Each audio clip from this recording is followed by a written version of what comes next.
Aplikasi Pinjam Yuk apakah sebar data? Aplikasi Pinjam Yuk apakah ada di Cilapangannya, Bang? Nah, buat teman-teman yang saat ini telat bayar di aplikasi Pinjam Yuk, teman-teman tonton video ini sampai selesai. Karena di video ini saya akan menjelaskan seperti apa resiko misalkan kalian telat bayar di aplikasi Pinjam Yuk. Seperti biasa teman-teman ya, sebelum kita lanjut ke pembahasannya, buat teman-teman yang belum subscribe ke channel ini, jangan lupa tekan tombol subscribe-nya agar saya lebih semangat berbagi informasi tentang seputar pinjaman online, baik itu ilegal maupun legal teman-teman. Oke, terima kasih buat teman-teman yang sudah subscribe ya. Kita lanjut ke pembahasannya. Nah, di sini teman-teman ya, untuk aplikasi Pinjam Yuk ini sudah saya buka ya nih. Oke. Kita coba ketagihan ya. Nih, di sini teman-teman ya. Ini aplikasi Pinjam Yuk tidak dibayar sampai sekarang. Nah, asalkan teman-teman tahu, di sini saya tidak mengajarkan teman-teman untuk tidak bayar atau gagal bayar, tidak. Di sini saya cuma berbagi pengalaman ya tentang resiko misalkan kalian telat bayar ataupun gagal bayar di aplikasi Pinjam Yuk. Masalah gagal bayar itu tergantung teman-teman. Cuman di sini saya berbagi pengalaman aja seperti itu ya. Yang pertama pengalaman dari saya pribadi, yang kedua pengalaman dari teman-teman subscriber juga yang sering sharing sama saya. Jadi ini penting buat teman-teman yang telat bayar untuk saat ini di tahun 2025 ya. Oke, nah di sini teman-teman untuk pembayaran atau cicilan yang pertama ini ada tagihan 10.126.000 sekian. Di sini ada 3 cicilan teman-teman ya. Kita coba cek.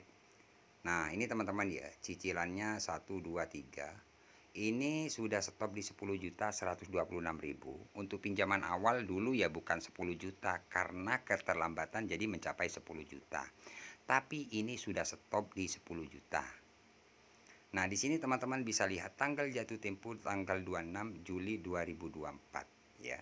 Artinya sudah sekitar 11 bulan ya, hampir 1 tahun tidak dibayar untuk pinjaman yang 10 juta ini. Pinjaman yang pertama ya.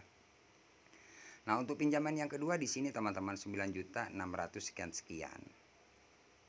Nah, di sini sama teman-teman ya, ada 3 cicilan juga. Jadi ini sudah pelat.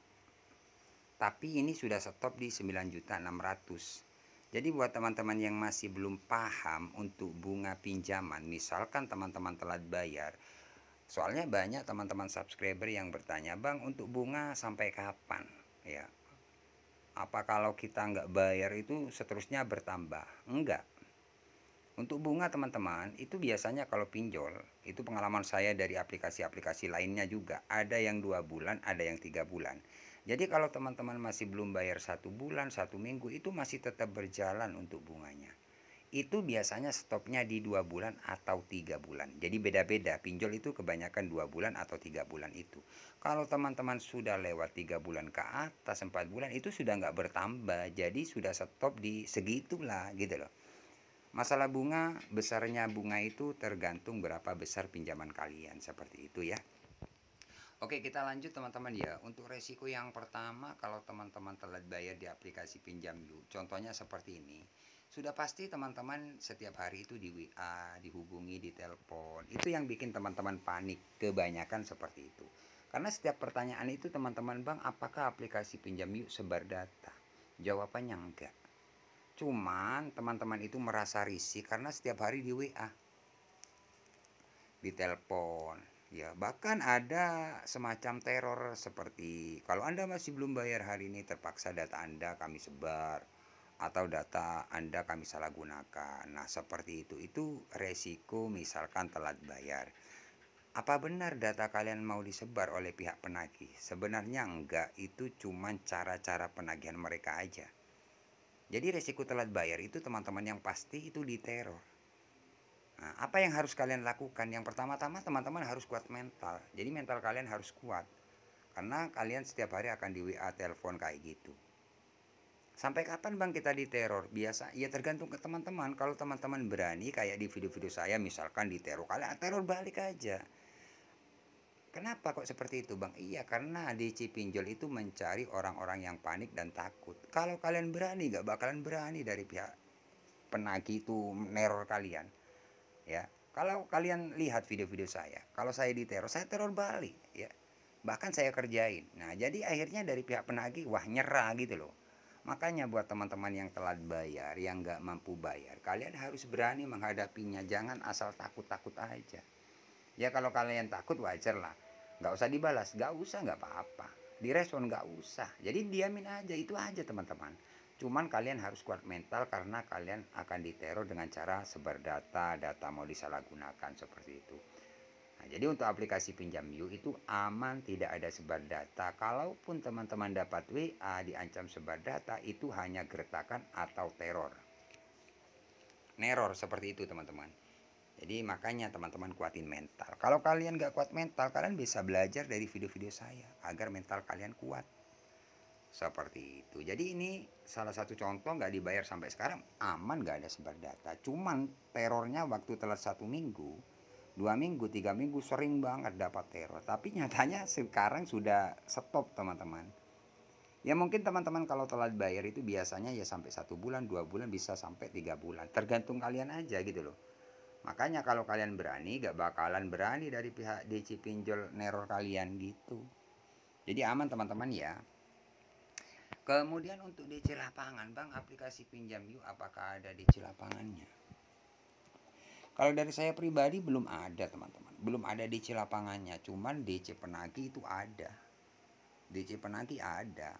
Tapi kalau untuk DC lapangan sejauh ini belum ada yang datang. Ya.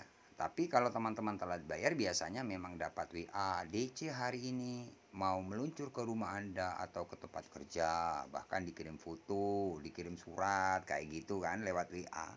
Itu hanya nakut-nakuti aja. Makanya teman-teman harus kuat mental. Mental kalian harus kuat gitu loh. Karena kalian akan diteror dengan cara-cara seperti itu. Jadi aman dari DC aman, dari DC aman. Bahkan banyak subscriber saya yang telat bayar ya nyatanya sampai sekarang aman-aman saja. Gak ada DC, gak ada sebar data, cuman teror tiap hari gitu loh. Nah, biasanya stopnya teror itu biasanya 1 bulan atau 2 bulan, bahkan sampai 3 bulan teman-teman. Jadi seperti itulah untuk resiko telat bayar ataupun gagal bayar di aplikasi pinjam yuk. Memang hutang wajib dibayar, tapi kalau kalian nggak mampu bayar ya teman-teman nggak usah takut, nggak usah terlalu takut. Memang resiko yang pasti itu diteror, ditakut-takuti, ancam sebar data itu aja sih. Nah, jadi sudah jelas teman-teman ya, untuk gagal bayar di aplikasi pinjam yuk seperti itulah resikonya misalkan teman-teman telat bayar. Oke teman-teman, terima kasih ya, semoga video ini bermanfaat. Jangan lupa like, komen, dan subscribe channel ini. Tunggu video-video selanjutnya dari channel Markas Pinjol.